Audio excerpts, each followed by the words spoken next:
Thank you so much. I'll go ahead and also give the secretary the nod that she can begin her recording. Welcome to the Senate Committee on Growth and Infrastructure. Will the secretary please call the roll? Senator Brooks? Here. Senator Hammond? Here. Senator Pickard? Here. Senator Spearman? Here. Chair Harris? Here, there are 5 members present. I'm going to kind of skip with the pleasantries today and get right down to business. We're going to start with our work session. While we have all of our members present, everyone keep in mind it's that time of the session where we're probably going to have to make magic happen.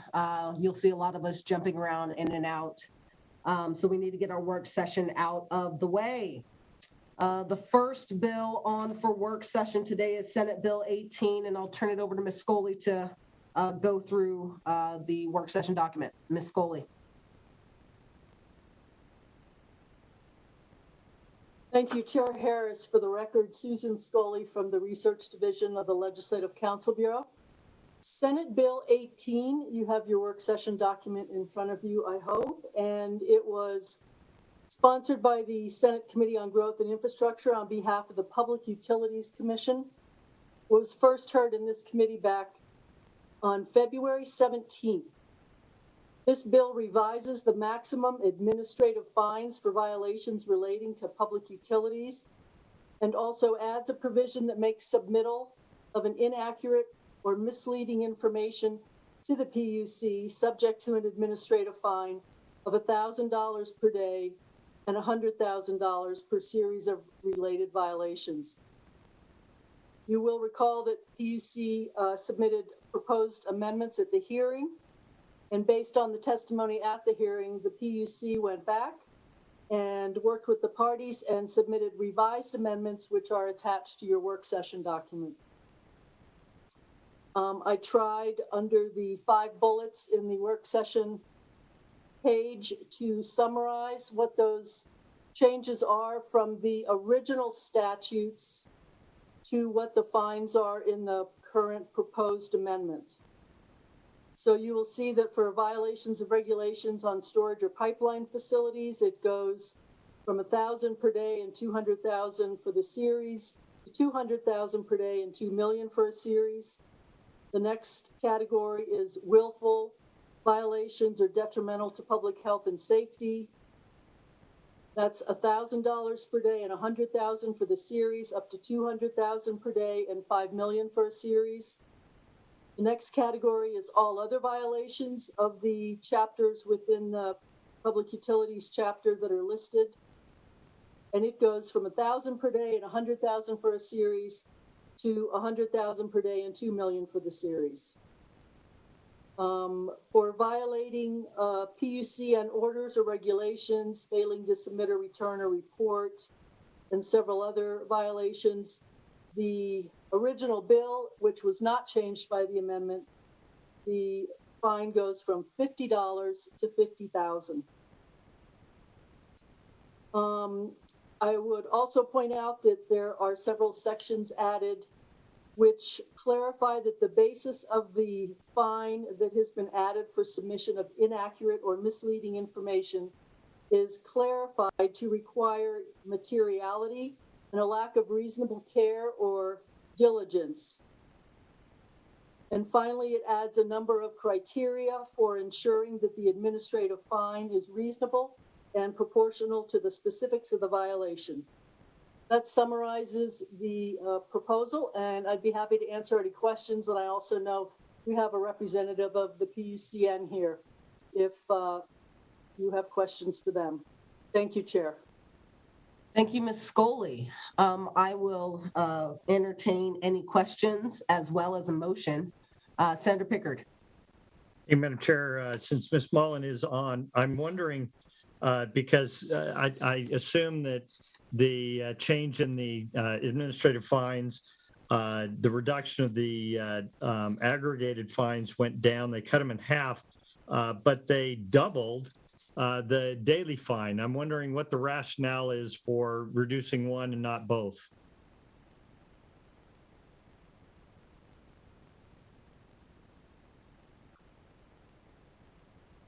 Chair Harris, this is Garrett Weir, General Counsel for the Public Utilities Commission. Can you hear me okay? I can. Mr. Weir, please proceed. Okay, to respond to Senator Pickard's question,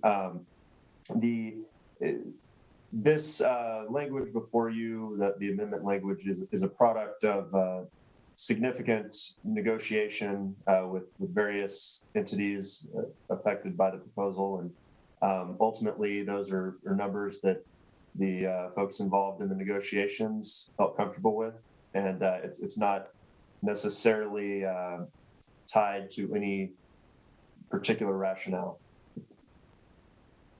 Okay, that's good. Well, and I appreciate all the other amendments that you made. I think that this is a good example of a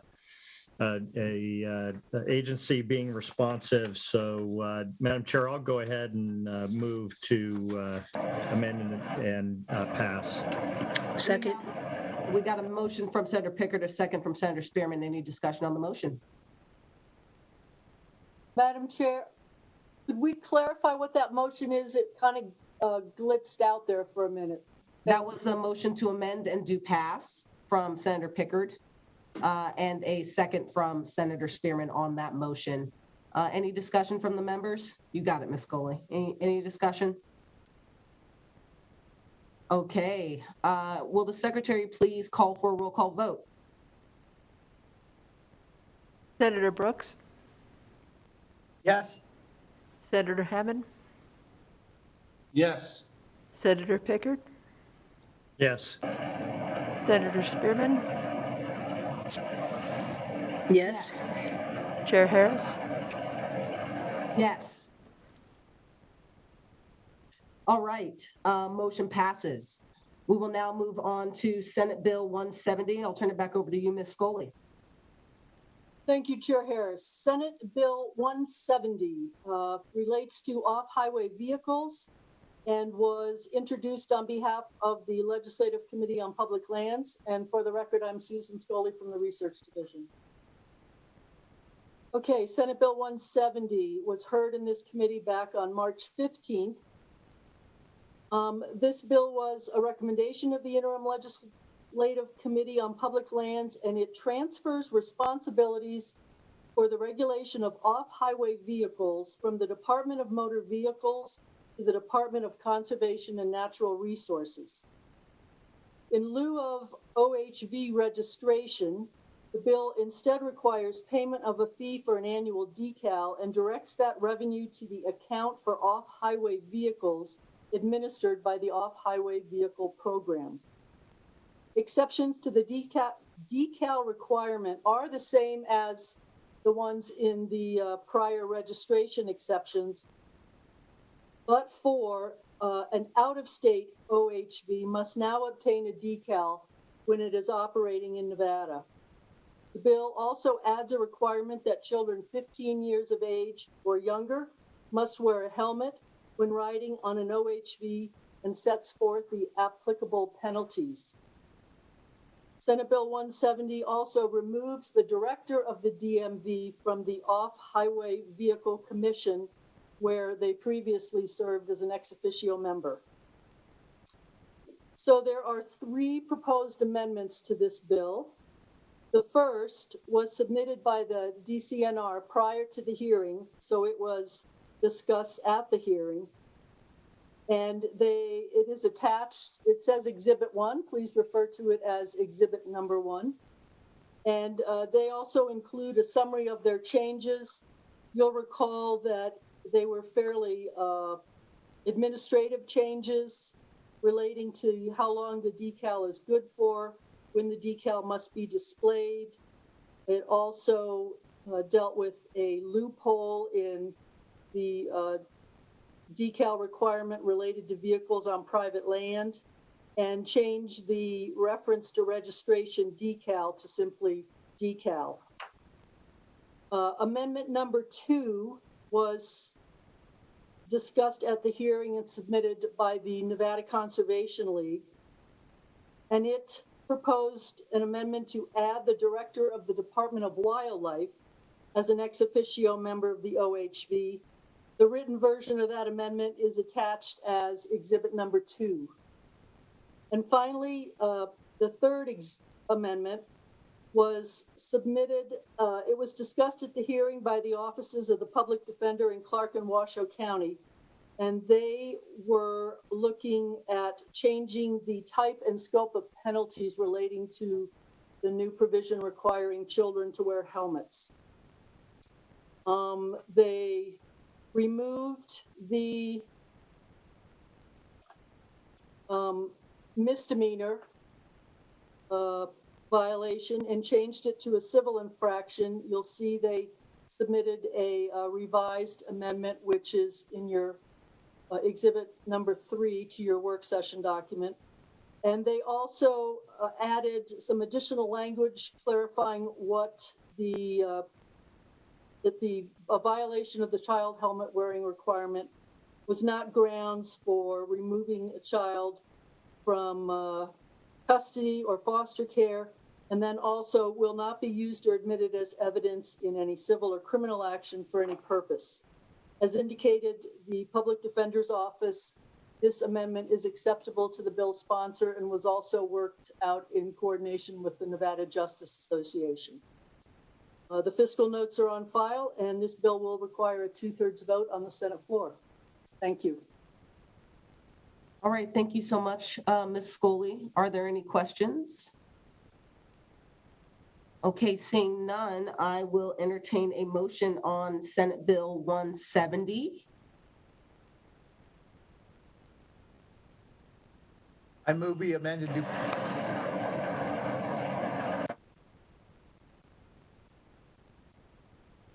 Okay, it sounds like we've got a motion to amend and do pass from Senator Brooks A second. and a second from Senator Spearman. Any discussion on the motion? Yes, Ms. Scully. And can I clarify that that would include all 3 amendments as set forth in the work session document? I move that we amend, including all 3 amendments as set forth in the work session document, and pass. And Senator Spearman, would you like to second that motion? I second that motion. All right. We have a motion on the table. Any discussion? All right, Madam Secretary, will you please call the roll for a roll call vote? Senator Brooks, Yes. Senator Hammond, I'll be a yes. Would just wanted to clarify a few things later on, so I'll reserve my right for later on as well, though. Senator Pickard, I'm going to be a no with reservations. I'm not sure I fully appreciate the 432B exclusion, but I just want to get my arms around it. Thank you. Senator Spearman, Hello? Senator Spearman, Okay, yes.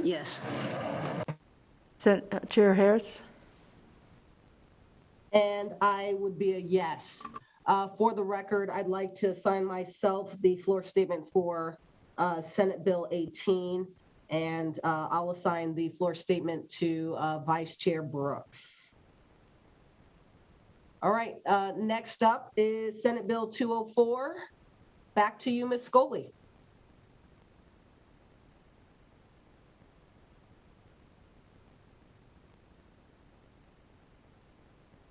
Ms. Scully, if you could walk us through 204, that'd be great. Thank you. Yes. Senate Bill, excuse me, can we go to Senate Bill 259?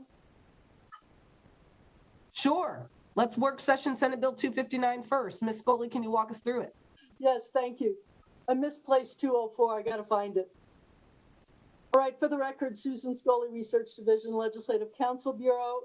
Senate Bill 259 relates to operators of tow cars. It was sponsored by Senator Dennis, heard in this committee on March 22nd. Senate Bill 259 requires the Nevada Transportation Authority to conduct annual training sessions for tow car operators on any new laws and regulations enacted in the previous years. If no new regulations were enacted or no new laws, then the annual training would not be held. The bill authorizes the NTA to adopt regulations to carry out the provisions of the bill and authorizes persons to file complaints against a tow car operator for not attending the training, which the NTA is responsible for investigating. It also clarifies that tow car operators employed to abate nuisances within Clark County are also subject to the training requirements, and the first training session must be held no later than October 1st, 2022. And prior to the hearing, a proposed amendment was submitted by the Nevada Trucking Association and the Tow Operators of Northern Nevada. Both the sponsor of the bill and the chair of the Nevada Transportation Authority support the amendment, which is attached to your work session documents. The amendment simply extends the requirement for persons who must attend the training to investigators employed by the NTA. And there is a fiscal note on file for this bill. Thank you. Thank you, Ms. Scully. I'll turn it over to the committee members for any questions, or if anyone would like to make a motion regarding Senate Bill 259.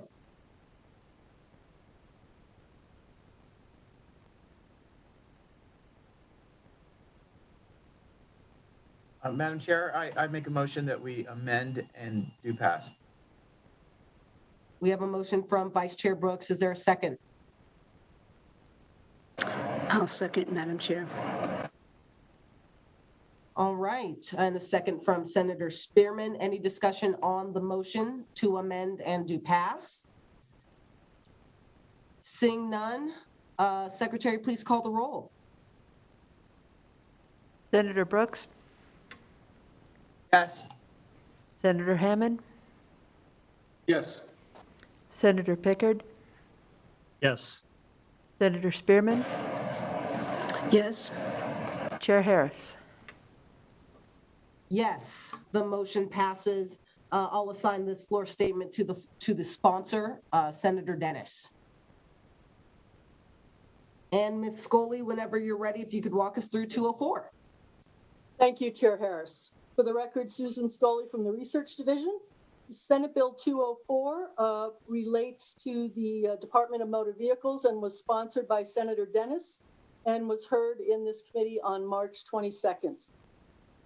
This bill authorizes the Department of Motor Vehicles to issue card, certificates, license, or other documents in an electronic form, and also allows the department to establish electronic branch offices to conduct electronic transactions that are deemed suitable for being conducted in that fashion.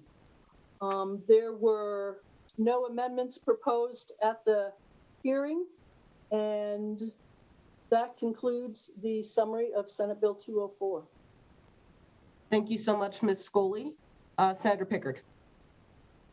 Hey, Madam Chair, one of the questions I had during the session or during the hearing was the authentication piece as to the documents necessary to determine who was submitting the forms. I don't remember that there was a response given. I think that was supposed to come in the form of an amendment or some kind of follow-up, and I don't think we ever saw any. But I just wanted to ask, Madam Chair, did you get any response to that question? I do not recall receiving any additional information, Senator Pickard. I will make sure that we connect with the DMV to follow up with you on that specific issue. Okay. Okay. Any other questions? All right, I'll entertain a motion at this time on Senate Bill 204. Move we do pass. We have a motion from Vice Chair Brooks I'll second. and a second from Senator Spearman. Any discussion on the motion? All right, seeing none, will the Secretary please call the roll? Senator Brooks, Yes. Senator Hammond, Yes. Senator Pickard, Yes, with reservation. Senator Spearman, Yes. Chair Harris, Yes. And I will also assign this one to the sponsor, Senator Dennis. All right, that concludes our work session. Thank you, members, for getting that out of the way. We'll move on to our bill hearings for the day. First on the agenda is Senate Bill 285, which revises provisions relating to transportation. I'm going to turn it over to my trusty Vice Chair, Senator Brooks, as I will be presenting this bill. Thank you, Chair Harris. I want to open up the bill hearing on Senate Bill 285. And Senator Harris, will you please present the bill? Thank you so much. Good afternoon, Vice Chair Brooks and committee members. I'm Dallas Harris, representing Senate District 11 in Clark County. I'm presenting Senate Bill 285, which deals with bike safety. Also here to help me present this bill is former Nevada State Senator Justin Jones, who is currently a Clark County Commissioner. It's impossible to have a hearing on a bill about bikes without remembering the tragic and needless deaths of the 5 bicyclists on US 95 last year. SB 285 approaches the problem of bicycle safety from 2 different directions. The first part of the bill makes some changes to the rules of the road, and the second part is a nudge for more and safer bike routes. During the pandemic lockdowns, both nationally and internationally, people have rediscovered bike riding for both exercise and recreation, as well as a commuting option. In response to the increase in bike traffic, cities in the US and around the world have closed streets to car traffic to make them safer and more bike and pedestrian friendly. This is great news for the environment and for public health. But the question is, how do we keep that momentum going? What can we do to keep people using bikes for commuting and recreation and do so safely? First, surveys and common sense tell us people are more likely to use bikes if they feel safe. And they feel safe when there's a dedicated bike lane or a bike path separated from the road. Pedestrians are the same. People are more likely to walk if they know there are sidewalks or walking paths to get where they are going. Second, I need to give you some quick background on a program known as Complete Streets. Complete Streets may sound vaguely familiar, and the reason why is that every time you renew your vehicle registration, the DMV asks you if you want to contribute $2 to Complete Streets.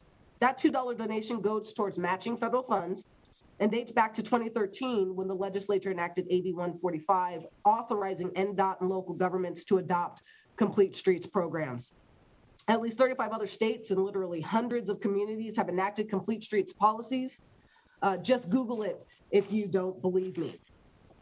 These programs focus on the construction and retrofitting of streets and roads to support mobility and safety for all users, including children, older adults, persons with disabilities, pedestrians, bicyclists, as well as forms of motorized traffic. And Complete Streets policies operate at all levels, federal, state, and local, and at all stages, planning, designing, and construction. The concept encompasses bike lanes, sidewalks, bus lanes, crosswalks, medians, and all the other improvements to make our roads safer for everyone, regardless of your mode of transportation. Now let me walk you through the bill's provisions. Section 1 expands the curriculum and driver training courses to include the rules of the road and laws relating to bikes and pedestrians.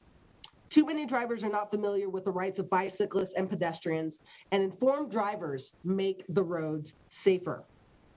Section 2 clarifies that it is legal for a motor vehicle to cross over the center line, even in a no passing zone, in order to pass a bike or e-scooter, unless, of course, it is unsafe to do so due to oncoming traffic, road work, or other unsafe road conditions.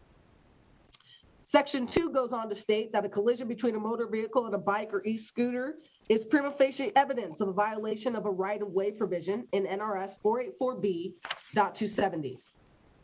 Section 3 clarifies that bicyclists and e-scooters do not have to ride to the far right of the road if there are surface hazards or objects in the way, or if the travel lane is too narrow to safely fit both a bike and a vehicle. These proposed changes to Nevada bike law were based in part on model legislation from the League of American Bicyclists and have been used in other states. And finally, sections 4 through 6 update the complete street statutes in the NRS to re-emphasize the need for NDOT, our cities and counties, and the 2 regional transportation commissions to continue to work towards incorporating bike and pedestrian facilities into new roads or when retrofitting existing facilities. The bill also makes a subtle but important update to a somewhat broader range of users. Please note, I use the word continue because complete streets policies are currently in use all over Nevada. We just need to do more. I'll make one further note about this bill. There is absolutely nothing in this bill that will require the complete rethinking of projects that are already in the pipeline, so to speak. And so if it is not feasible or not prudent to add a bike lane, or if there is no existing right-of-way, and it would be too cumbersome to create one, this bill does not require that. It requires that these elements be kept at the forefront of the mind as projects are planned, developed, and ultimately executed. That concludes my remarks. I'm happy to answer any questions, but before I do so, I'll turn it over to Commissioner Jones, and he'll speak to the importance of the bill at the local level and to the biking community. Commissioner Jones, welcome. Thank you very much. And thank you, Vice Chair Brooks. For the record, my name is Justin Jones. I currently serve as a Clark County Commissioner, as Vice Chair of the Regional Transportation Commission of Southern Nevada, and as a Chair of the Southern Nevada Regional Planning Coalition. I want to thank Chair Harris for allowing me this opportunity to work with her on SB 285. SB 285 was drafted in consultation with cycling and pedestrian safety advocates and reflects model language from the League of American Bicyclists and the National Complete Streets Coalition.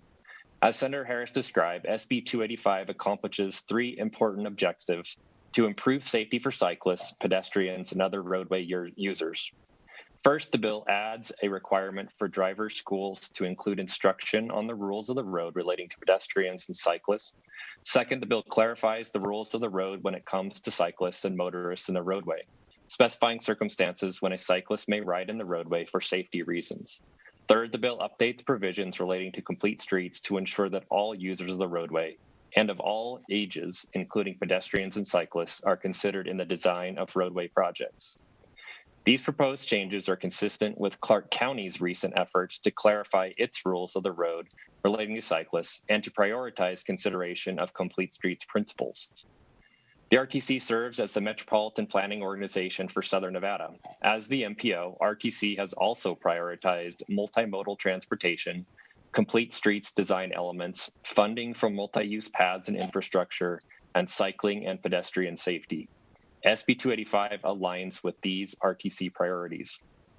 Finally, the Southern Nevada Regional Planning Coalition oversees the Regional Open Space and Trails Program, which plans connected bike and pedestrian trails throughout Southern Nevada. SB 285 would advance the goals of the Regional Open Space and Trails Program. I wear a lot of hats, but my favorite head covering is my bike helmet. Like so many, I love to get out there and ride. But to be honest, it's been a little concerning after the recent tragic deaths of 5 cyclists. In addition to the recent cycling tragedy, there are unfortunately too many pedestrian deaths in Nevada, all of which are avoidable with better infrastructure, education, and enforcement.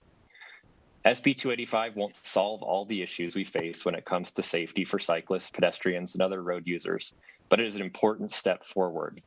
I am grateful for your time and would ask for your support of SB 285. All right, thank you so much, Commissioner Jones, and I'll submit myself to questions at this time, Vice Chair Brooks.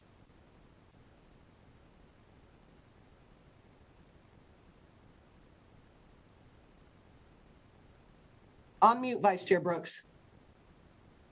Thank you. Thank you, Chair Harris. Thank you, Commissioner Jones. Good to see you. Open up to any questions. I see Senator Pickard has a question. I have one myself, but go for it, Senator Pickard. Thank you, Mr. Vice Chair. Having been on development teams for large development projects, master plan communities, where we did adhere to many of these proposals. I think that designing our roadways with bicycles in mind is that's a no-brainer. In fact, we've been doing it for decades. One of the realities, of course, is that particularly as you're doing major thoroughfares where we're talking about high traffic volume, the volume itself is what presents the largest risk to bicyclists.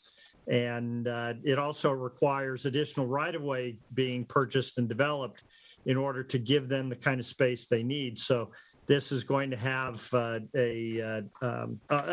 shouldn't say this bill. Doing so increases cost. We're already doing that. So I don't expect this bill is going to do anything. I was perfectly comfortable with this bill right up until Section 2, Sub 7. And that's the prima facie evidence of a violation. Because I've witnessed, I used to, when my body was younger, ride quite a bit.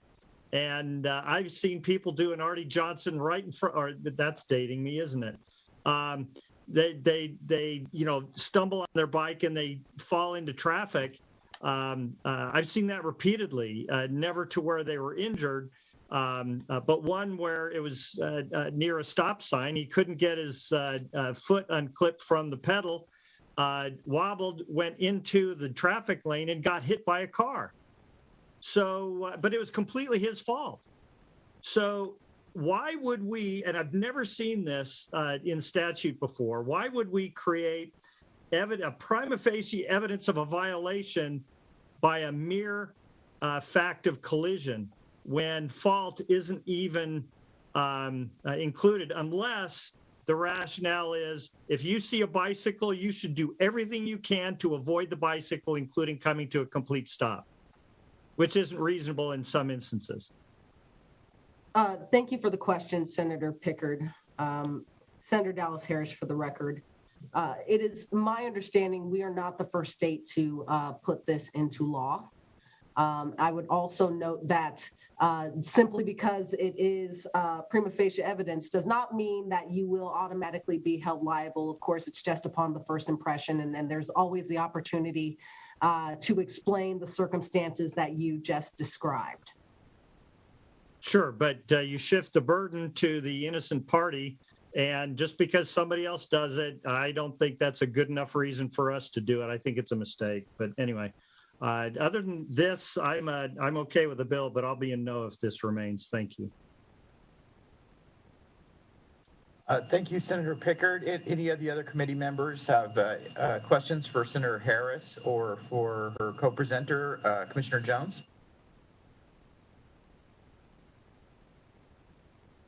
I have a question. It's the same subject, same section, Section 2, 7. Why is that included, and why is that important to this bill? That it kind of really took me by surprise at myself. Thank you for the question, Vice Chair Brooks. I'll be honest with you. I started with what I think is the strongest policy to be safest for bicyclists in Nevada. I understand that, we may have to have some further discussions, but this is what I've heard from the bicycling community. And so I brought the strongest bill that I felt possible. Thank you for that answer, Chair Harris. With no further questions, I think that, and I will go to the phones and see if we have any callers on the phone that want to give testimony in support of Senate Bill 285. Thank you, Vice Chair Brooks. Callers, if you'd like to testify in support of SB 285, please press *9 now to enter the queue. Once again, that is *9 now to testify in support of Senate Bill 285.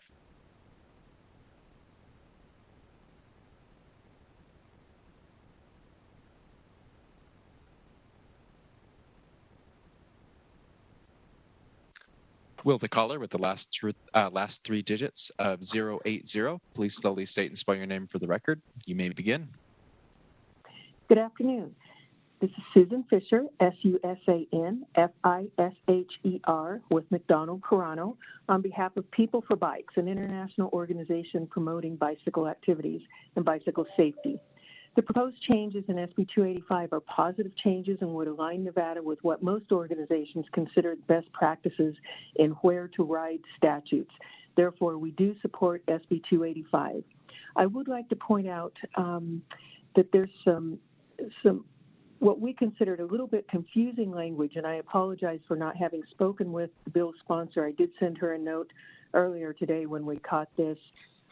We don't oppose the language, but think that it might be a little bit better if it's clarified. On page 4 of the bill, section 2, subsection 2B, where it adds, unless it is unsafe because of traffic traveling in the opposite direction, to the 3-foot passing law, it's a little confusing as drafted. I assume it's the intent to clarify that vehicles should not pass the bicyclists if the oncoming traffic makes it unsafe for them to pass over this center line. But this could also be read as a vehicle doesn't need to comply with the 3-foot passing rule, and we know that's not what is intended. So it seems it would make more sense to move that language down in the paragraph and say something like, in quotation marks, the driver shall not pass the bicycle, or electric scooter if it is unsafe because of traffic traveling in the opposite direction, and shall not move again to the right side of the highway until the vehicle is safely clear of the overtaken bicycle, or electric scooter. It could be an issue if someone is hurt in a passing collision, but that's not a major issue for us, but just thought it might be something that you may want to consider clarifying. Thank you, and again, we do support SB 285, and we certainly thank Senator Harris for bringing this bill. Thank you.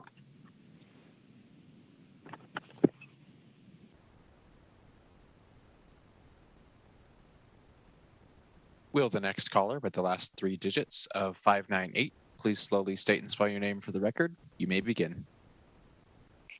Good afternoon, Vice Chair Brooks and committee members. I'm Nicole Rourke, representing the City of Henderson.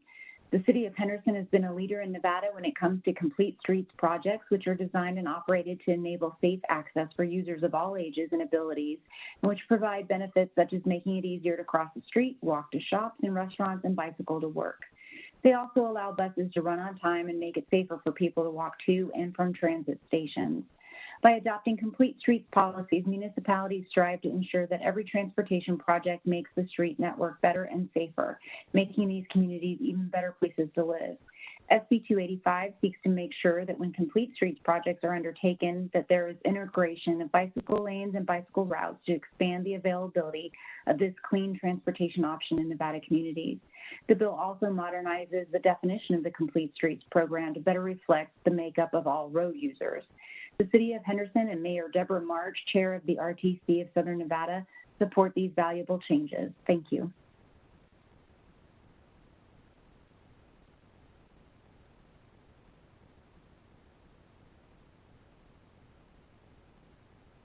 Will the next caller with the last 3 digits of 155 please slowly state and spell your name for the record, and you may begin.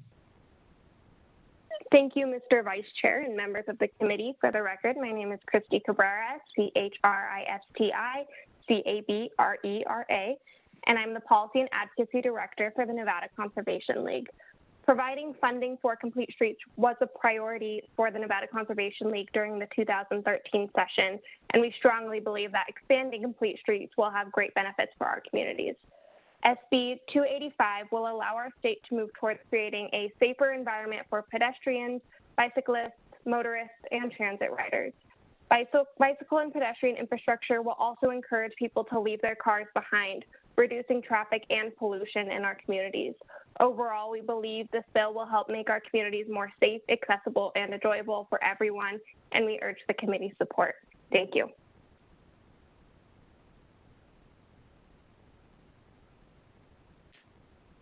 Callers, if you've just joined us, we are on support for Senate Bill 285. If you'd like to give testimony in support of the bill, please press *9 now to enter the queue.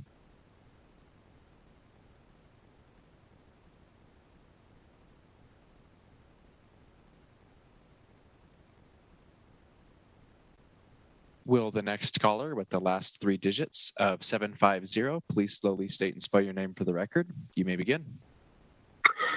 Good afternoon, Vice Chair Brooks, Chair Harris, and members of the Growth and Infrastructure Committee. For the record, my name is Erin, that's E-R-I-N, Breen, B as in boy, R-E-E-N, and I'm the Director of the Vulnerable Road Users Project in the Transportation Research Center at UNLV. Today, because I'm on vacation, I am representing myself. I am heartened by SB 285 because every section of it has life-saving potential. In just the past 4 years, 331 pedestrians and 36 bicyclists have been killed in Nevada. 251 of the pedestrians and 30 of those bicyclists have been killed where I live in Clark County. If you add motorcyclists, you add an additional 218 lives in the state of Nevada. I know that there will be several other people addressing parts of this bill, so I would like to focus on Section 1. It is an honor to provide a class in Clark County and soon in Reno for those cited for pedestrian and bicycle violations through our justice court. I'd like to say that those cited can have fines, fees, and points waived, but I get to torture them for 3 hours. Seriously, the class is an intense 3 hours of education. The thing that I have heard over and over is that those attending the class didn't know that they were breaking the law, or that where they came from, the violation wasn't illegal. Our road designs make those traveling without benefit of 4,000 pounds of steel, airbags, and seatbelts surrounding them incredibly vulnerable. Not understanding the laws that support these road users are what causes fatalities. In my 25-year career in traffic safety, I'm continually shocked at the level of disregard drivers show every road user, but especially those vulnerable users. Currently, the test to obtain a learner's permit has been cut in half, and only 25 questions are asked out of a bank of 500 potential questions. Often 0 questions are asked about laws covering those walking and biking. That's why requiring this education is so important before people get a driver's license. Up to 25% of Nevada fatalities are vulnerable road users, pedestrians, and bicyclists, but less than 5% of our road users are pedestrians and bicyclists. They need the help offered through SB 285. Every class offered professionally and through schools as part of the school day should have mandatory units on pedestrian and bike safety and teach how to drive to avoid a crash, even if the driver wouldn't be at fault, by paying closer attention, because the driver will always be the one who survives and have to live with the reality of taking a life. I have always felt the key to addressing, especially the pedestrian safety issue, lies with the driver. Finally, if I may take 2 minutes to address the section 4 and 5 on complete streets, a policy I fully applaud, the designing and building of streets for everyone. Every community should have a complete street policy. We need to do everything we can to offer encouragement for people to use human transportation and leave their cars behind for short trips, or to use transit and biking or walking at least once a week, or to go out like we've seen over the past year as a family to enjoy walking or a bike ride. With the current fatalities for those walking and biking, there's little encouragement to be an active transportation user. I would request you take a closer look at Section 5 of this bill and add an amendment to include that every complete street policy include a cap on speed. No street can be considered safe for vulnerable users if the speed is higher than 35 miles per hour. In fact, at 35, 50% of pedestrians struck by a car will not survive. Fully half of those pedestrians die. So while a street could have bike lanes and wider sidewalks and more places to safely cross the street, at 40 miles per hour or 45 miles per hour or even higher, there is zero room for error. Humans need room for mistakes because we're not perfect. Slowing down our streets and making complete streets make the roads safer for every road user, not just the most vulnerable. Every arterial could be a complete street by narrowing travel lanes to support slower travel and using the extra space for bike lanes and wider sidewalks. I thank you for your consideration of 2B85 today, and I applaud you, Senator Harris, for bringing it forward. Thank you.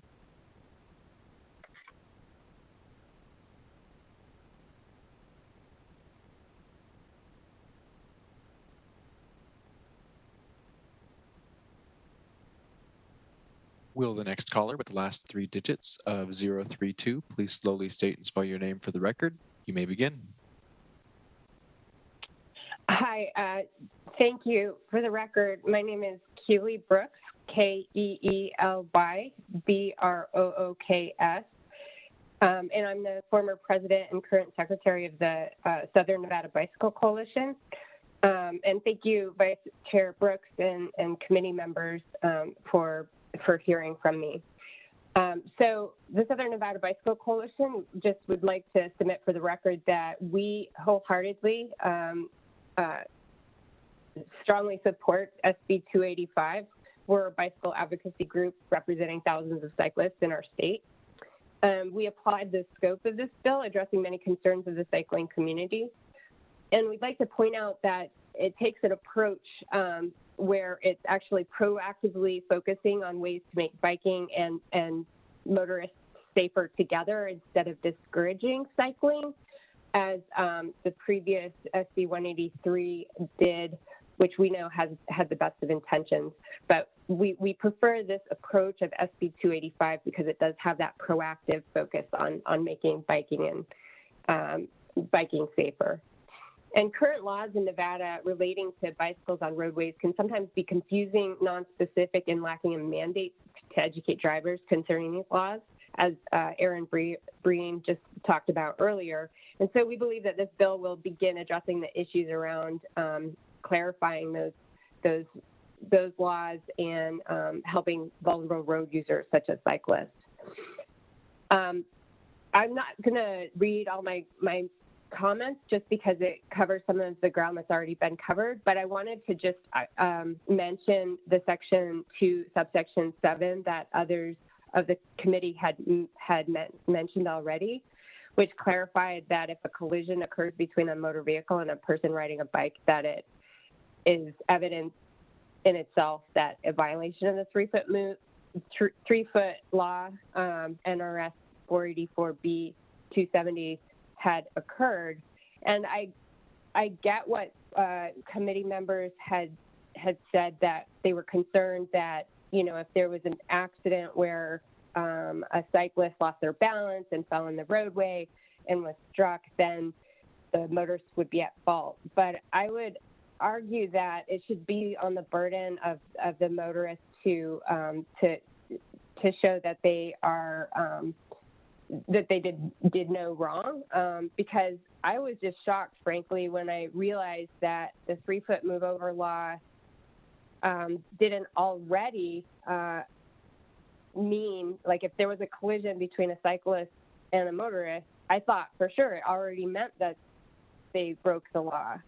So I thought that this was a strength in this particular legislation by spelling that out.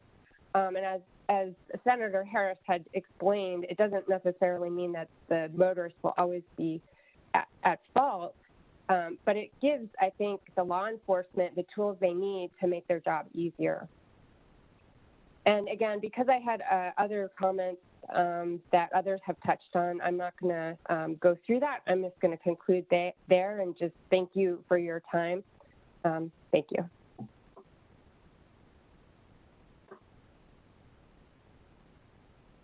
I would like to remind any callers in support or in opposition that if the comments of previous callers have covered your support or opposition, feel free to say ditto or I agree with the previous callers, and then you could always support submit more in-depth testimony to the website on this bill. So the next caller, please. Thank you, Vice Chair Brooks. I'm Heather Fisher. Oh, I'm sorry, caller. Please just go ahead and give your name. Please slowly state and spell it for the record, and you may begin. My name is Heather Fisher, Heather Fisher. I'm the president of Save Red Rock. Thank you, Senator Harris, Commissioner Jones, committee members. I would like to speak to the third part of this bill about the complete streets for all ages and abilities. This is something that is of critical importance from our standpoint in Red Rock.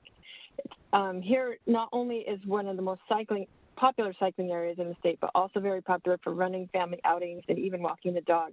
This is why we worked with NDOT to build a bike lane in 2008 and why we are now building a multi-use path.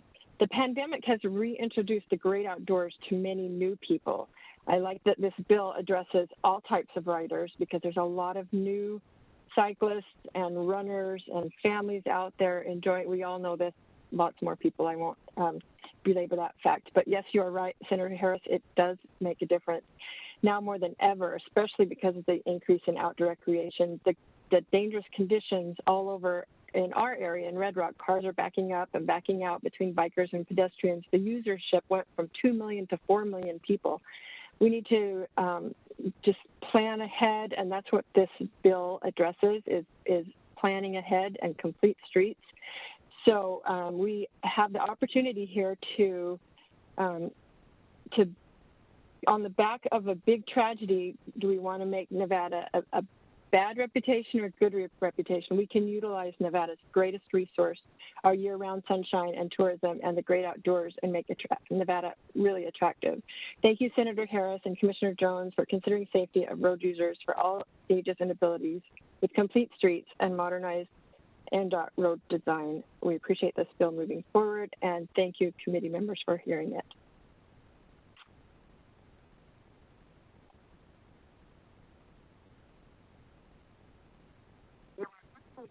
Will the next caller with the last 3 digits of 196 please slowly state and spell your name for the record? You may begin. Good afternoon, Vice Chair Brooks and members of the committee. I'm Eric Spratley, E-R-I-C-S-P-R-A-T-L-E-Y, the Executive Director of the Nevada Sheriffs and Chiefs Association, here in support of Senate Bill 285 and appreciate Senator Harris bringing this important bill. I'm not a cyclist, but throughout my prior career, I investigated a number of vehicle versus cyclist crashes, the large majority of which were at the fault of the vehicle driver.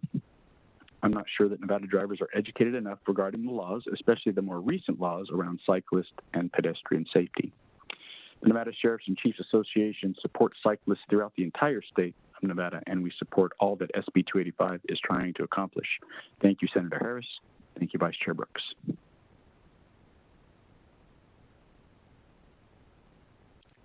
If there are any more callers who wish to testify in support of Senate Bill 285, please press star 9 now to enter the queue.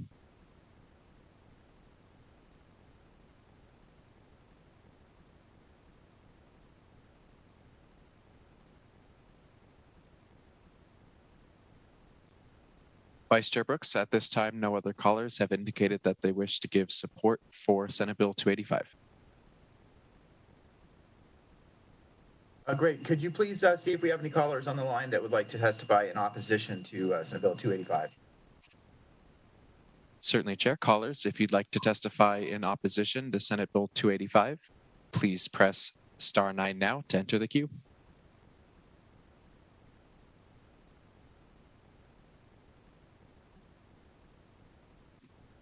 Once again, if you'd like to testify in opposition to Senate Bill 285, please press star 9 now to enter the queue.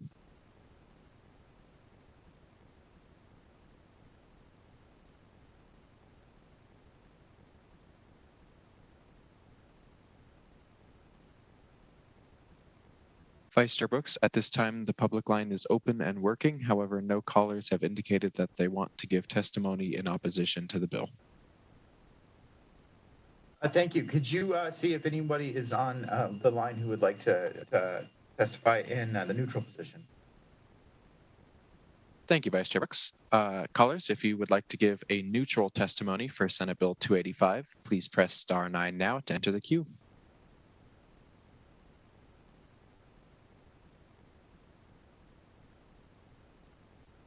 Once again, if you'd like to give a neutral testimony for SB 285, please press star 9 now.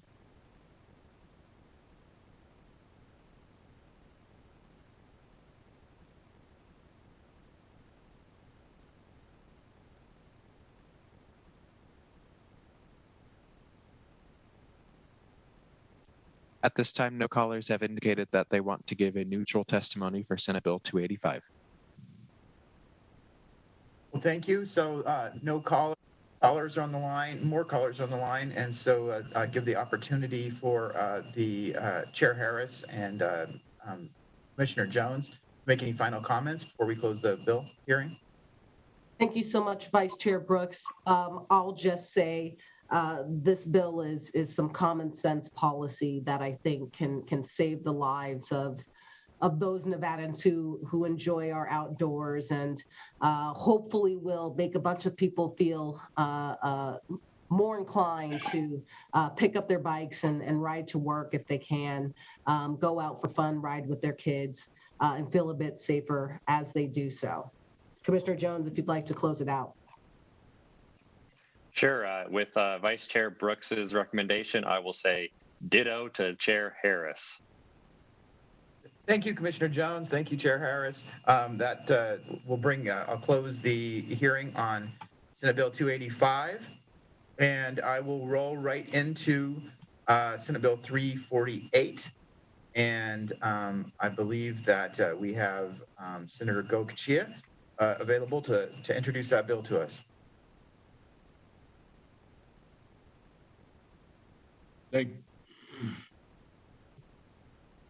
Thank you, Chair Brooks. Vice Chair Brooks, can you hear me all right? Yes, sir. All right. You've got to bear with me. I'm not used to running two computers, I'm not good at running one. You know how it is. So anyway, to Vice Chair Brooks, I did speak to Chairman Harris earlier today. I want to thank you for hearing SB 348. I'm Senator Pete Goicoechea, representing Senate District 19.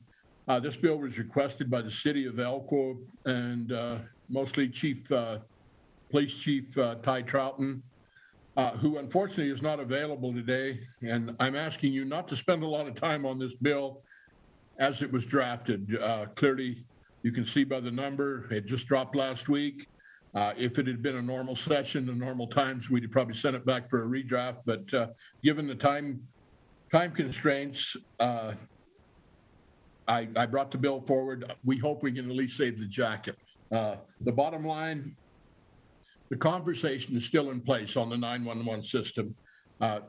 Over 7 years ago, there was an executive order that created the commission to deal with the 911, and we are still, presently, we still sit here with a system that doesn't qualify for FCC support or grants. And the two major issues with it are the fact that we do not have a statewide 911 coordinator, and the other huge issue that is that we have been diverting 911 funds. Since this bill came out, there were a number of agencies and people reached out to me. Most of them are going to be in opposition, so that's why I want to make sure that they understand that this is not the bill that we want to bring forward as drafted. But we have I have been reaching out to these stakeholders, and we are forming a working group. We do hope that we will be able to amend the bill and at least come up with something that will answer the question. What we've got in this bill is, in a perfect world, if we had all the money and nobody minded putting $2 a line fee against every phone line in the state, yes, then we could come up with this commission as it's built in the bill.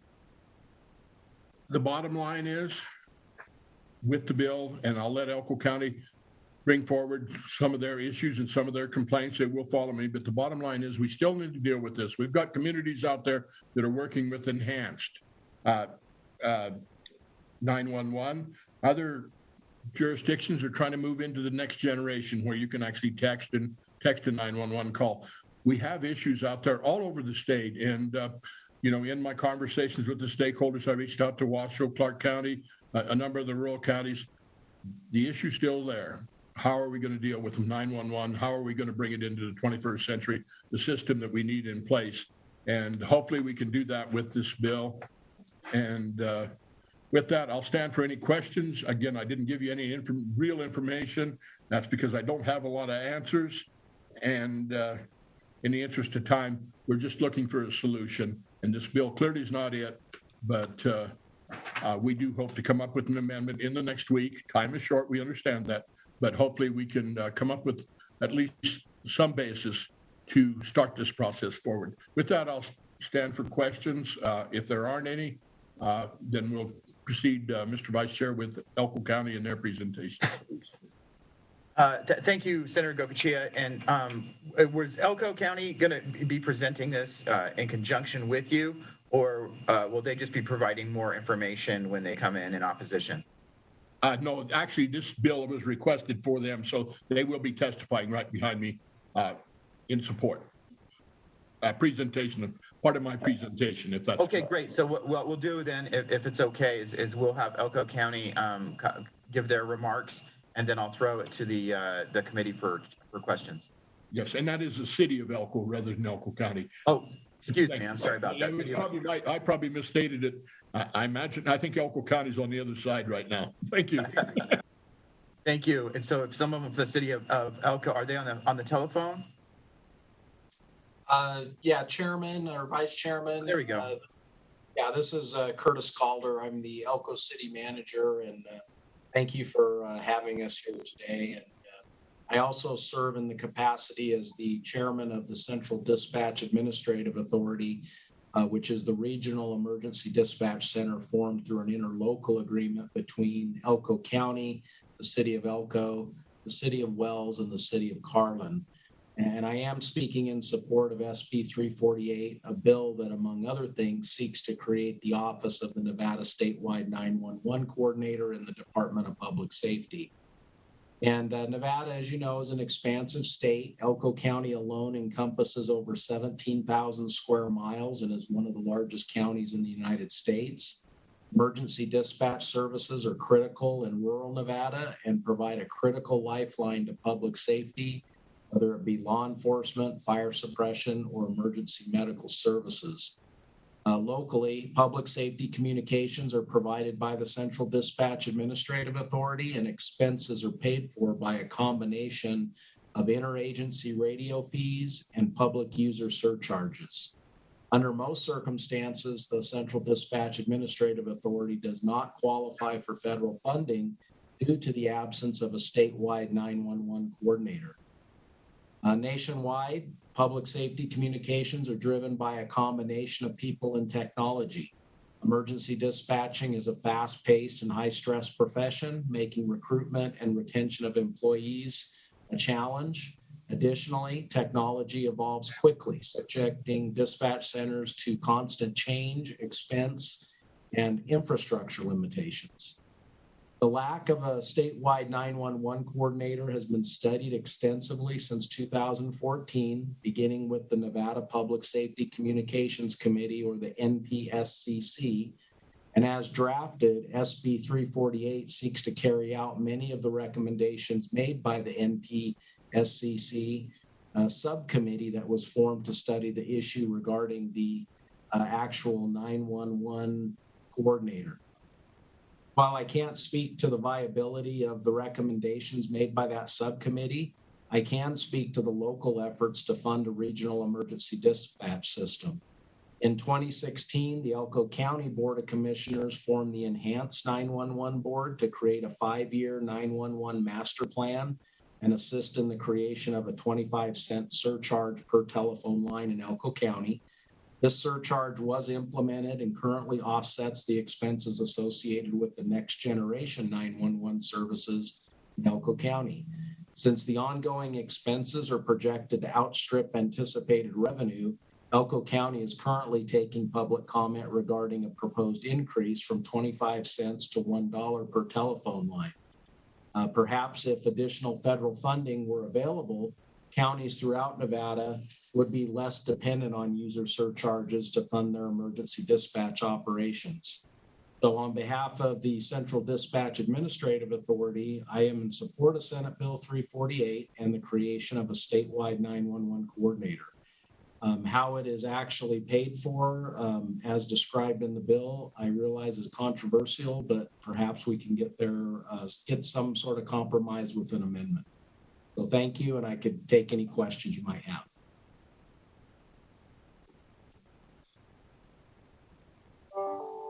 Thank you, Mr. Calder. Is there anyone on the line, or any of our committee members, excuse me, that have any questions for Senator Gocochea or for Mr. Calder?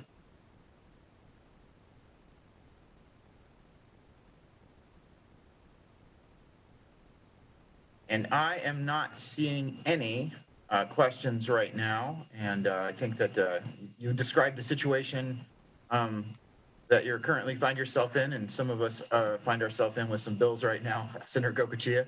So we understand that, and we feel your pain. With no questions from the committee, I think, did you have anyone else, Senator, that you wanted to speak and presenting this bill? No, I believe that's all we have at this point, unless Mr. Calder has someone else. Mr. Vice Chair, I did have Deputy Chief, Fire Chief Jack Snyder from the City of Elko Fire Department. He's involved with the dispatch system as well on an operations level, and I think he had some prepared words. Great. Deputy Chief Snyder, go right ahead, please.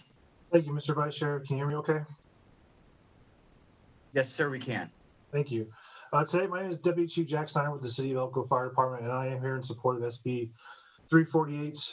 Just a brief overview. The Wireless Telecommunications and Public Safety Act of 1990 was deployed to provide end-to-end emergency communication infrastructure and programs based on statewide plans, including seamless, reliable wireless telecommunication networks and enhanced wireless 911 service.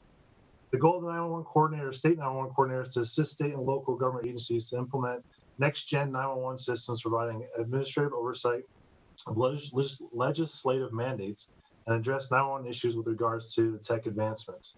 The need to have be eligible for federal funding is much needed, especially here in Elko County, with the process that Curtis Calder has recommended. And just to put this in hindsight, in 2019, the federal funding for the 911 system was over $104 million, with a range of $50,000 to $5 million going to local dispatch centers to improve and enhance their capabilities up to the next-gen process. The lack of funding for these dispatch centers can lead to prolonged nationwide deployment and increased costs and delay next-gen 911 benefits. The risk of incompatibility with emerging communication trends and missed opportunities for improved emergency response. And they create technical issues with increased cybersecurity that puts all of our emergency responders at risk. Recently, Elko County Central Dispatch was upgraded to next-gen 911. They had an outside consultant come in to do the 5-year plan, and within the report, numerous times in the 1 to 3 year recommendations, the need for a state 911 coordinator was documented throughout the report. We are one of few states without a 911 coordinator, and this ability to have the 911 coordinator will provide peer-to-peer network support with other states that are facing the same problems that we are doing. With the upgrade to next-gen 911, the public seems to think that they have the capability to have the text messaging, video, and photos to be sent to 911 PSAPs, which is not the case. Even to this day, with us here in Elko County, we do not have that capability. That capability is crucial because the 911 centers are the initial portion of the emergency system, the dispatch system, providing our responders with much communication and critical information as possible to get them to mitigate the incident safely. With the ability to have the text message, videos, and photos, that ability provides responders with more information than we've ever had before. And with the troops on the ground, this provides officer safety, firefighter safety, and EMS safety beyond anything we can have. But because of the lack of funding, these resources, even though the systems are in place, are not being utilized because they don't have the funding to support this.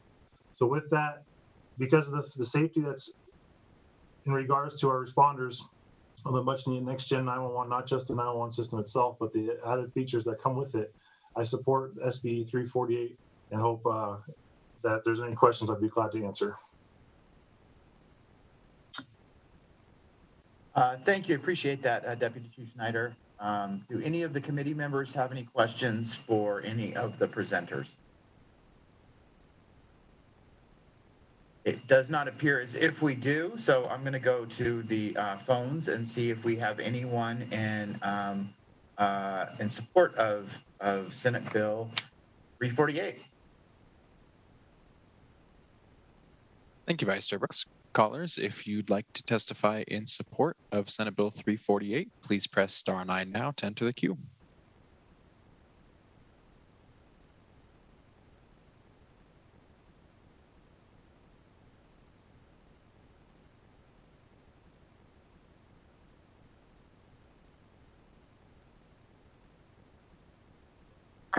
Will the caller with the last 3 digits of 196 please slowly state and spell your name for the record? You may begin. Good afternoon, Vice Chair Brooks and members of the committee. I'm Eric Spratley, E-R-I-C-S-P-R-A-T-L-E-Y, the Executive Director of the Nevada Sheriffs and Chiefs Association, here in support of Senate Bill 348, and I appreciate Senator Gorkachia bringing this bill.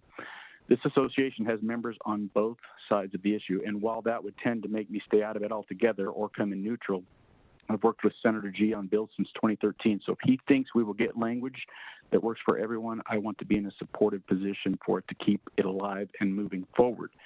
Rural Nevada public safety first responders and the people they serve deserve that effort. Thank you, Vice Chair Brooks.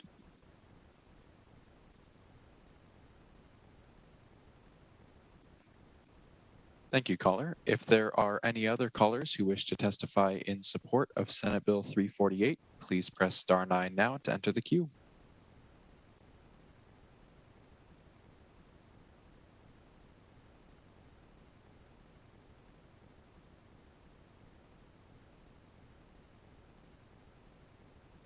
Vice Chair Brooks, at this time, there are no additional callers wishing to give testimony in support of the bill. Great. We see if we have anyone on the line that wants to give testimony in opposition to the bill. If you'd like to give testimony in opposition to Senate Bill 348, please press star 9 now to enter the queue.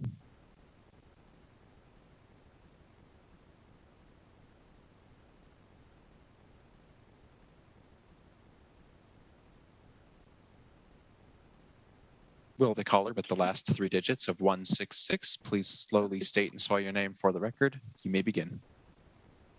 Yes. Barry Duncan, B-A-R-R-Y-D-U-N-C-A-N.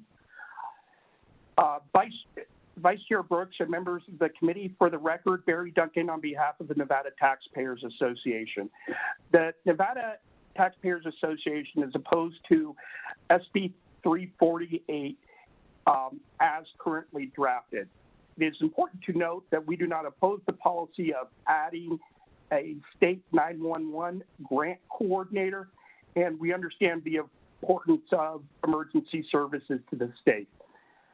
Given that the surcharge was increased from 25 cents up to $1 per line per month in 2017, our members' concerns pertain to any proposed increase in the 911 surcharge to fund the grant coordinator position. The Nevada Taxpayers Association stands ready to work with the sponsor, committee members, and stakeholders on any amendment should the committee opt to move the bill forward. I want to thank the committee and Senator Gorkachia for their time and consideration.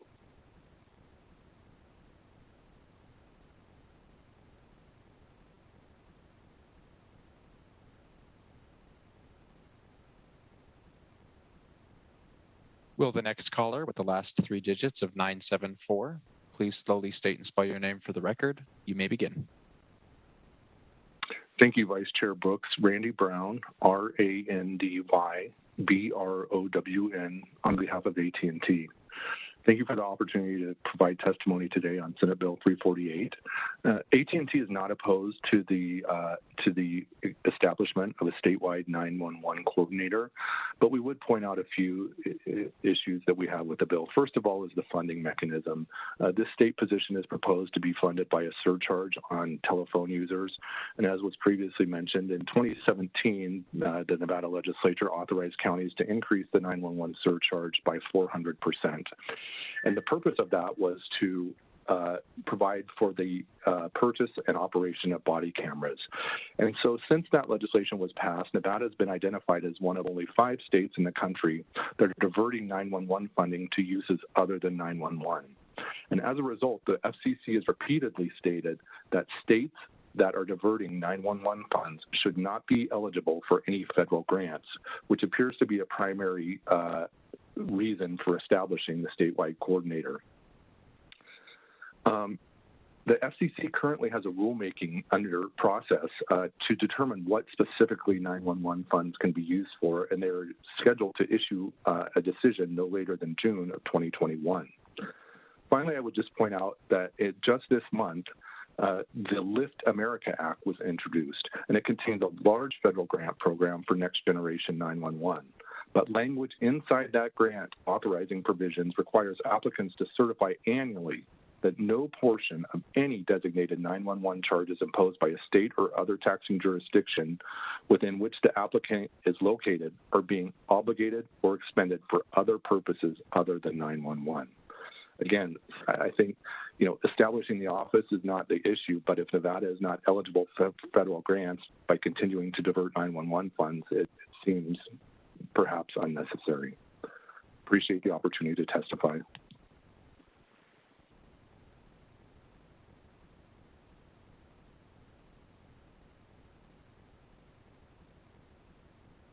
Will the next caller with the last three digits of 286 please slowly state and spell your name for the record? You may begin. Good morning, Chair Committee. I'm Jamie Rodriguez, spelled JamieRodriguez. I'm the Government Affairs Manager for Washoe County, and I am here today, in opposition to the bill as drafted. I do very much so want to thank the bill sponsor for meeting with us. He met with myself, a representative from Clark and NACO yesterday regarding the intent of the bill versus kind of how it came out drafted. For sake of the committee's time, I will actually be testifying today on behalf of Washoe, Clark, and NACO. We do understand and appreciate the intent to create a state coordinator position for the hopes of opening the state to some federal funds. As has already been mentioned, that is only one of the barriers that currently restricts us from getting federal funds. So we do believe there's a larger discussion that needs to happen to help address all the barriers that prevent us as local governments from some of these federal dollars. We believe the bill as drafted has several concerns, which based on our conversation with the bill sponsor, I just want to quickly highlight some of the examples to the concerns of the bill as drafted. We do have concerns that the county would be administering the charge on behalf of the state. We have some concerns about the authority granted to this new position and some of the conflicts that it has with local autonomy for the government and how we make decisions about our own dispatch needs. We have agreed to work with the sponsor and try to help find a solution to the end goal of getting more federal dollars to the state. However, I do want to reiterate that this is a very complex issue, and we did discuss that we think that possibly the best way forward is to take the time needed to do a full review and possibly work on this in the interim to bring something back next session to address all of the concerns and meet both the need and intent of the bill. Thank you.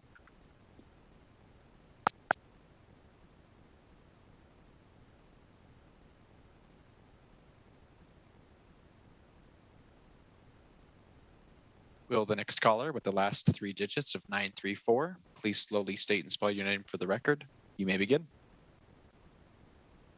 Good afternoon, committee. My name is Rusty Schaefer. That's RUSTYSHAFFER, and I'm the Executive Director of the Nevada Telecommunications Association, and I'm here to testify in opposition. The NTA and its members are strongly opposed to Senate Bill 348 as currently written for the following reason. Point one, the NTA is unaware that there's anything wrong with the current 911 system, its operation, and implementation.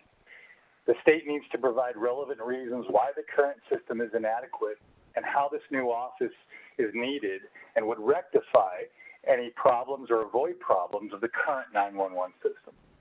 Point two, the NTA is curious on how the 75-cent surcharge in Section 29-2 was arrived at. We'd like to see the calculations or rationale behind that number. Adopting an additional 75-cent surcharge would essentially double the current surcharge for 911. Point three, some of the NTA members have expressed an opinion that the state of Nevada is not of the jurisdiction to levy a 911 surcharge on internet-based telephony, in other words, broadband, which is under the jurisdiction of the federal government. Point 4, Section 29.4 of the bill, the collection and remittance of the surcharge by the provider to the Department of Taxation, is vague and fraught with potential problems. For example, what if the customer doesn't pay their bill on time by the end of the month? The provider still liable for paying the surcharge for that line by the 15th of the following month? This has the potential of being a collection and remittance nightmare as drafted and penalizing telecommunications providers for non-paying customers. Point 5. Furthermore, to the topic of collection and remittance, Section 29-5 allows for the provider to offset or deduct their costs in such collection and remittance and the accounting thereof. How is this measured or enforced? So let's say a provider's cost is equal to the 75-cent surcharge. Isn't this just a tax by another name on the citizenry? The state in this case will have instituted a scheme by which they can levy a tax on citizens and use a third party, the telecommunications provider in this case, to do their bidding. And lastly, the NTA is offended by this bill as drafted. It's incredibly ironic that the state would essentially charge telecommunication providers and their customers for creating this bureaucratic office, for which the office's primary purpose is to levy possible additional surcharges and penalties to the very constituency that funded it. So we ask, please, go back to the drawing board regarding SB 348. Thank you.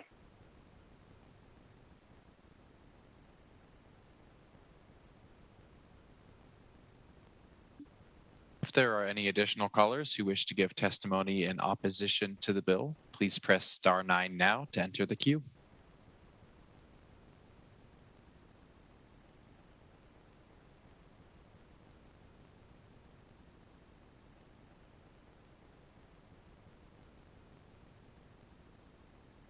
Vice Chair Brooks, at this time, no other callers have indicated that they wish to give testimony in opposition to Senate Bill 348.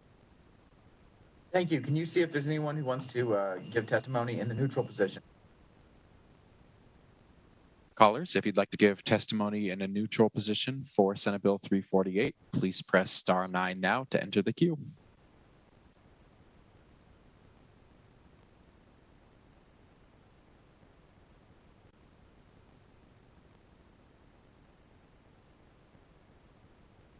Once again, if you'd like to give a neutral testimony for Senate Bill 348, please press star 9 now to enter the queue.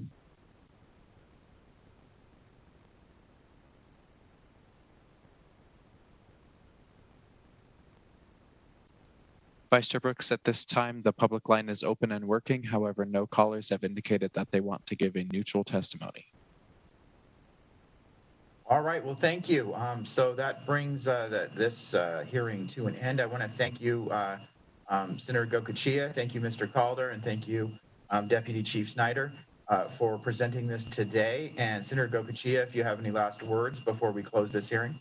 Thank you, Mr. Chair, and thank you, committee. I'm sorry it took as long as it did. We're not really here to waste time, but we are, in fact, we need to find the answers to these questions, and we will bring back an amended version to you and the committee, even if it's no more than just requiring another long look at it. We've been 7 years. We haven't accomplished where we need to be, and I know this is a painful bill, but we will continue to work on it the next week, and hopefully we can get something out with all the stakeholders involved in it. Thank you.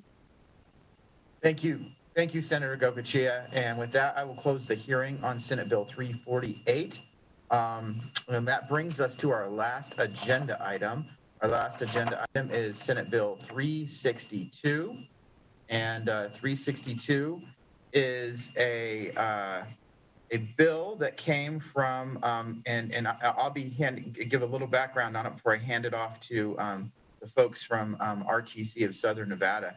But it's a bill that came from the Southern Nevada Forum's Transportation and Infrastructure Committee. And I, along with co-chair Senator Hammond and Assemblyman Hafen and Assemblyman Watts, voted to advance this legislation, give RTC of Southern Nevada the authority to provide microtransit as a priority for the Southern Nevada Forum. And so they will be presenting this bill. And so RTC team. I see you down there, and I believe we have either Angela or MJ. I think MJ Maynard, CEO of RTC, is going to present the bill for us.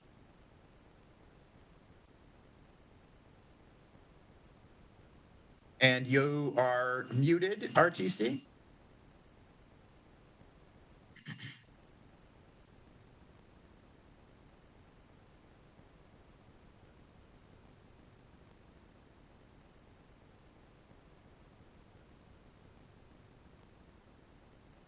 Geez, Chair, they had all day to get this thing ready. They had hours to prepare to make sure they knew how to put unmute on there. Come on.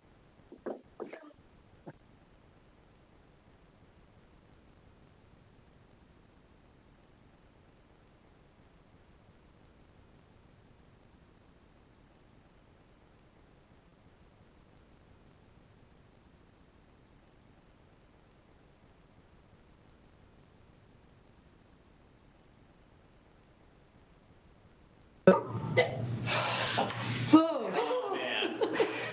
Success. So, our apologies, Mr. Brooks. I know that time is of the essence. So thank you again, MJ Maynard, RTC of Southern Nevada, CEO, for the record. Whew. Before we get into the details of the legislation, I'd like to take a quick moment to thank the committee for hearing this bill and to Southern Nevada Forum for making public transportation a priority for the community and bringing this request forward.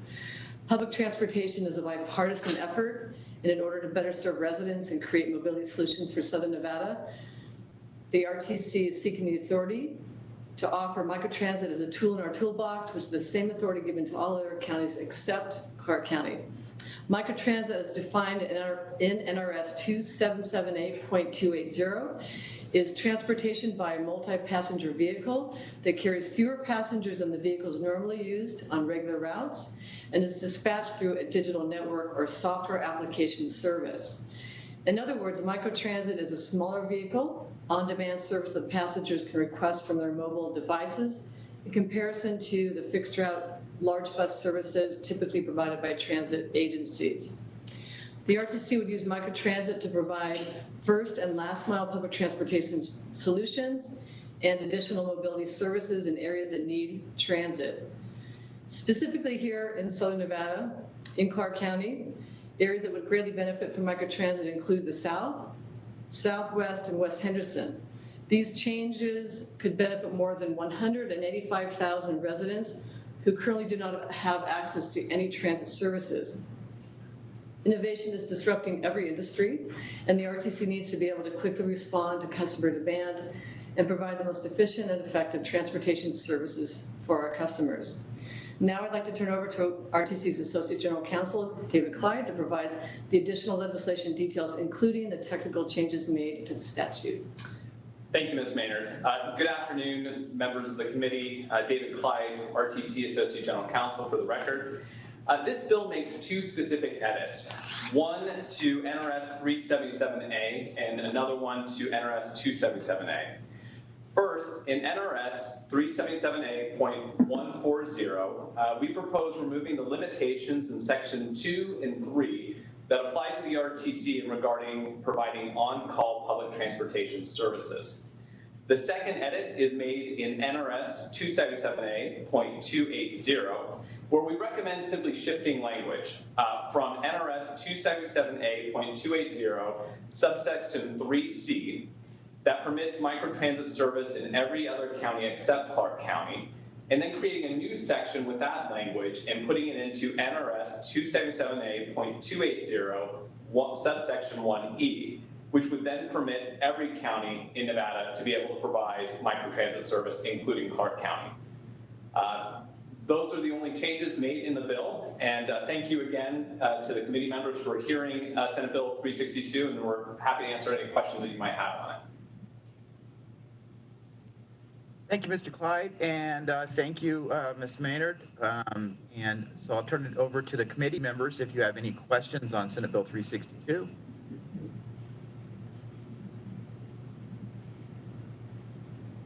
Well, I see none, and I just want to thank you for bringing this in today and explaining the bill to us. I know me and myself and Senator Hammond dealt with this issue over the interim and are very familiar with it. But so I have Commissioner Jones still on the line, and I believe if we have no questions from the committee, I can go to Commissioner Jones. I believe that you wanted to make a few comments.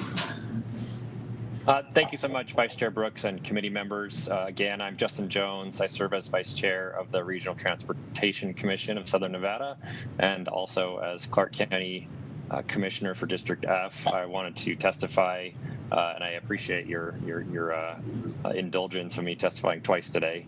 I wanted to express my strong support for Senate Bill 362. As those of you from Southern Nevada know, District F includes some of the fastest growing parts of the Las Vegas Valley out in the Southwest, and much of my district does not have access to public transit. SB 362 would greatly benefit my constituents as they return to school, work, and normal life post-COVID by permitting the RTC to provide transit services that do not exist today. SB 362 specifically allows the RTC to offer microtransit services. This new service will provide another mobility option to nearly 70,000 residents who currently do not have transit service in my district. The expansion will connect the Southwest Valley to nearly 14,000 employment opportunities, grocery stores, and over a dozen schools and child care facilities.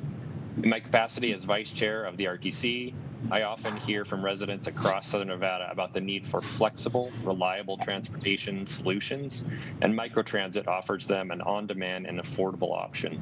Once again, thank you so much for your consideration of SB 362 and your efforts to ensure greater access to transit services for Southern Nevada. Thank you. Thank you, Commissioner Jones. Up next, I believe we have Mr. Snyder. Very good. Can you hear me? Yes, sir. Thank you, Mr. Snyder. Good to see you. All right. Good afternoon, Vice Chair Brooks and committee members. My name, for the record, is Donald Snyder, D-O-N-A-L-D, S-N-Y-D-E-R. It's a pleasure to be here in support of Senate Bill 362 today. By way of background, I've been broadly involved in our state and in our Southern Nevada community since moving here more than 34 years ago. I came here as chairman and CEO of the largest bank in the state, First Interstate Bank, which is now Wells Fargo. When Wells Fargo was in the process of taking First Interstate Bank, I made the decision with my family to stay here and get more broadly involved in the community. Among other things, I've led the development of what became the Fremont Street Experience, the largest public sector, private sector partnership in the history of the state at the time. Once that project was finished, I joined Boyd Gaming and served as president of Boyd Gaming Corporation for nearly 9 years. I also, during that period of time, was very involved in the initial effort and continue to be the chairman of the board of the Smith Center, but bringing the world-class performing arts center to the community was a big part of what I've been involved with in the community.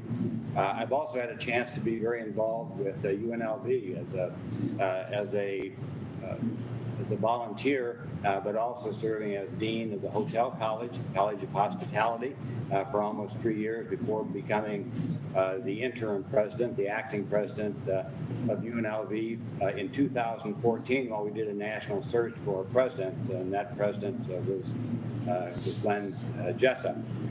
So I've had a chance to be involved in a variety of different things, both from a professional point of view and from a volunteer point of view. One of the volunteer things I've been involved with for the last 4 or 5 years with great pleasure is chairing the Transportation Resource Advisory Committee for the RTC. The TRAC Committee, as we call it, consists of 35 community members with broad representation of our entire community, representation from labor, from gaming, from environmental groups, from business chambers, from higher education, from seniors, and from transit users, all segments of our very diverse and growing community. This group cares deeply about mobility issues in Southern Nevada, and through our work in the last 4 or 5 years have learned a great deal about the opportunities and particularly the challenges associated with transit here in Southern Nevada, and given the tremendous growth that we have had. When legislation was first passed for microtransit many years ago, Southern Nevada was left out, while our Northern Nevada neighbors were not, and have benefited by currently using microtransit as an option for their residents very successfully. As you know, technology is changing the face of public transportation in many ways. Allowing the RTC to provide on-demand transit service will help ensure that the RTC has the ability to meet the transportation demands of its current and its future customers, and by doing that, better serve our community. SB 362 will allow the RTC to continue its mission of improving connectivity, accessibility, and equity to our Valley residents. Thank you for considering SB 362 to help improve transportation options in Southern Nevada, and I'm pleased to be here and would be pleased to answer any questions if you have any. Thank you, Mr. Snyder.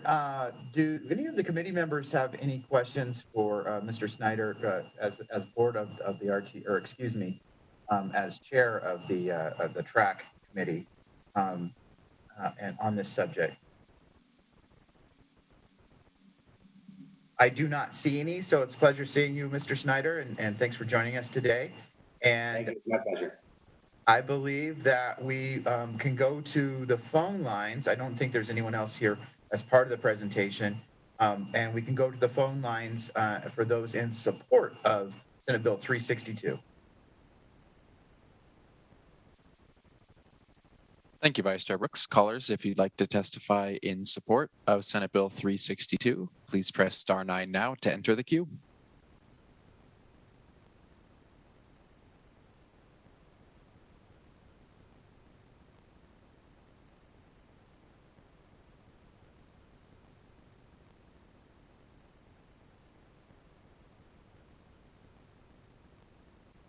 Will the caller with the last 3 digits of 598 please slowly state and spell your name for the record? You may begin. Good afternoon, Vice Chair Brooks and committee members. My name is Nicole Rourke, Nicolerourke, representing the City of Henderson. And today I'm speaking on behalf of Mayor Deborah March, who is the chairwoman for the Regional Transportation Commission of Southern Nevada, to express support for Senate Bill 362. We are all well aware that demand for transit services far outweighs the resources that are available. In the City of Henderson alone, specifically in West Henderson, we have heard from many businesses such as Levi's, FedEx, Kroger, and the Toronto Baking Company that their employees need access and connectivity to reliable transit service that does not exist today. This bill will allow the RTC to provide essential transit service as early as August to an area of West Henderson, affecting more than 31,000 residents, 3,900 employment sites, 9 new child care and schools, and 2 grocery stores. We support and are grateful for your consideration of SB 362 and all that you do to ensure that viable transportation options are available in the City of Henderson and throughout all of Southern Nevada. Thank you.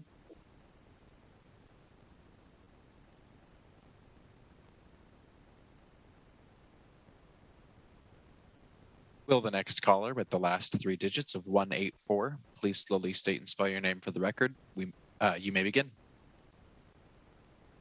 Good afternoon, Chair Brooks. This is Matt Walker, Mattwalker. I am calling in support on behalf of Motional and also the Southern Nevada Homebuilders Association. The Southern Nevada Homebuilders would like to associate themselves with the comments of Don Snyder as active participants on the track committee. We're greatly appreciative of this proposal. Innovative planning and delivery of services is going to be essential to meet our dual goals of reducing GHG emissions and increasing access to affordable housing. And we think that this bill is a meaningful piece of that conversation. So thank you so much for hearing it today, and we appreciate your support.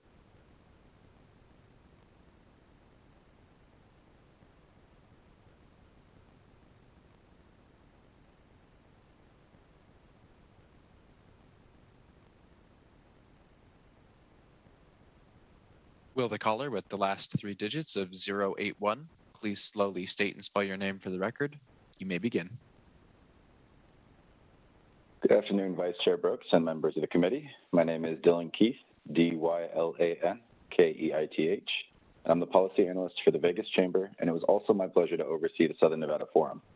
On behalf of the Chamber, we would like to express our support for Senate Bill 362, which was the Southern Nevada Forum legislative priority from the Transportation and Infrastructure Committee. The Vegas Valley is in need of essential public transit services to support Nevada businesses, and SB 362 would provide microtransit as another transportation resource for the community. Microtransit would allow greater access and more flexibility for getting people where they need to go, especially to the doors of businesses across Southern Nevada. Thank you, Vice Chair and members of the committee for considering SB 362 and ensuring that Southern Nevada can provide additional mobility options to Valley residents and businesses. Thank you.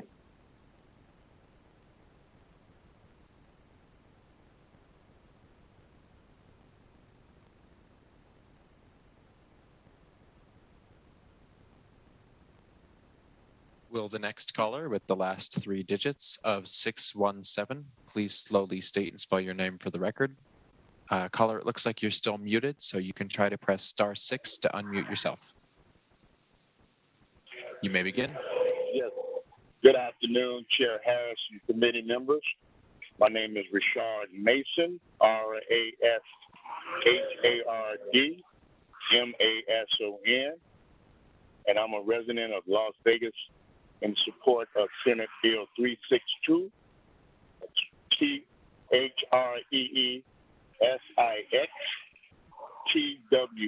As a Valley resident, I have used routes 206 Carlson, 210 Lake Mead, and Sahara Express, along with other routes as needed.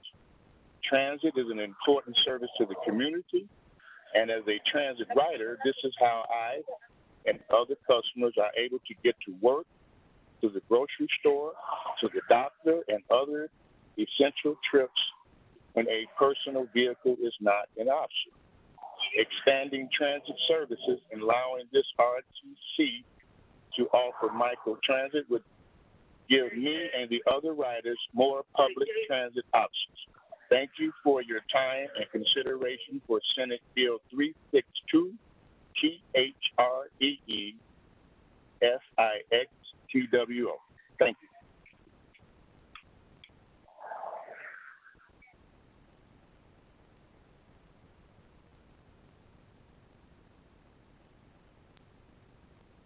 Will the next caller with the last three digits of 505 please slowly state and spell your name for the record? You may begin.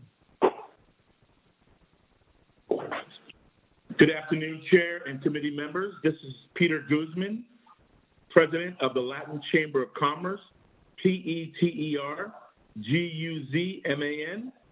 I'm also a member of the Transportation Resource Advisory Committee, otherwise known as TRAC, and I am here to express my support for Senate Bill 362. Microtransit is a great opportunity for Hispanic-owned businesses in our community.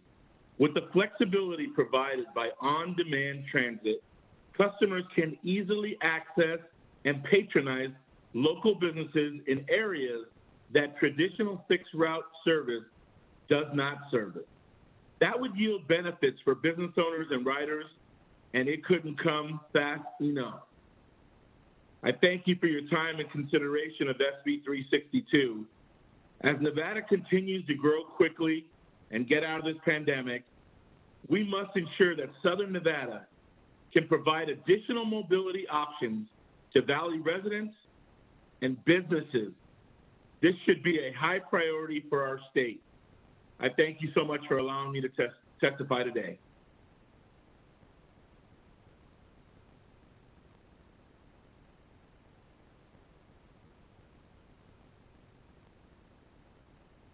Will the next caller with the last three digits of 155 please slowly state and spell your name for the record? You may begin.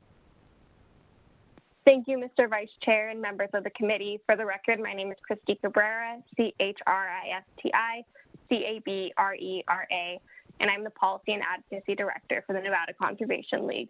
We welcome the opportunity to increase mobility options for Nevadans and explore innovative solutions such as microtransit that generate positive benefits for our community and for our environment. On-demand transit services provides RTC's customers with additional options that are sustainable, safe, and get riders where they need to go. Furthermore, microtransit reduces the number of vehicles on the road, thus reducing pollution and improving air quality. Nevada has set bold goals to reduce our greenhouse gas emissions, and all options, including microtransit, should be considered in order to meet those goals. We urge the committee's support on SB 362. Thank you.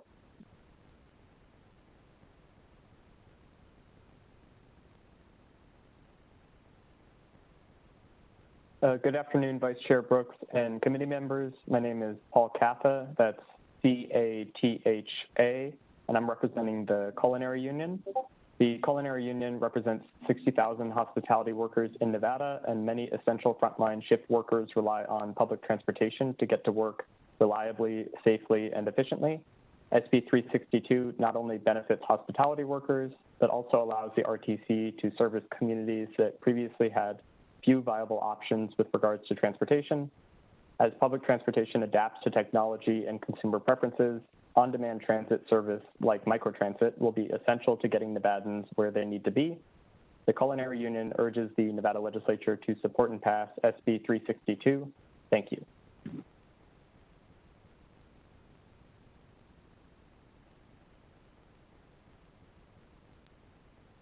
Vice Chair Brooks, at this time, there are no additional callers wishing to testify in support of Senate Bill 362.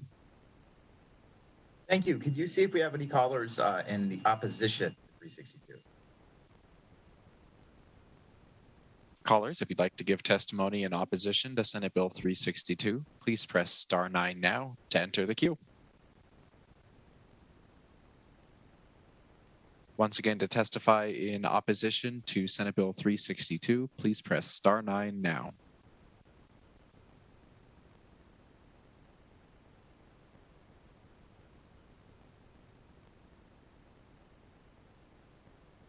Vice Chair Brooks, at this time, the public line is open and working. However, there are no callers wanting to give testimony in opposition to the bill. Thank you. Could you see if we have anyone who wants to testify in the neutral position on Senate Bill 362? Certainly. Callers, if you'd like to give a neutral testimony for Senate Bill 362, please press star 9 now.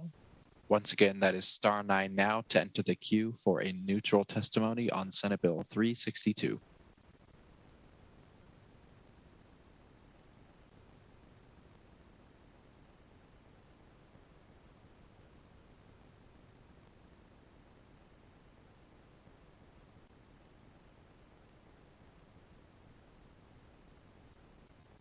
Vice Chair Brooks, the public line is still open and working. However, there are no additional callers.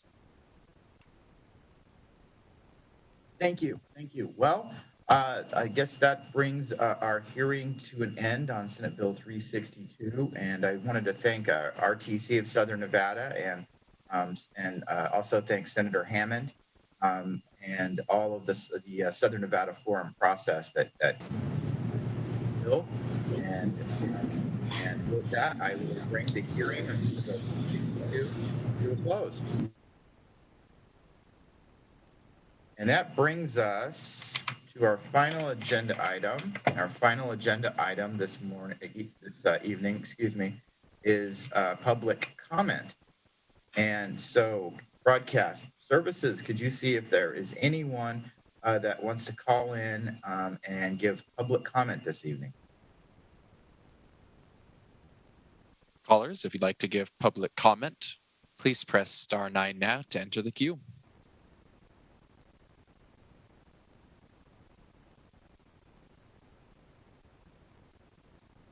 Once again, if you'd like to give public comment, please press star 9 now to enter the queue.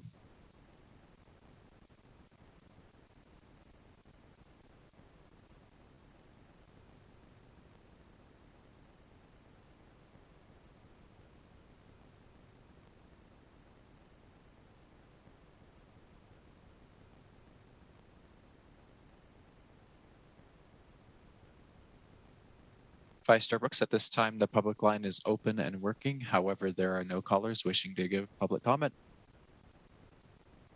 Well, thank you. With no public comment, that brings our committee meeting to an end this evening, and I will adjourn this meeting. Good evening.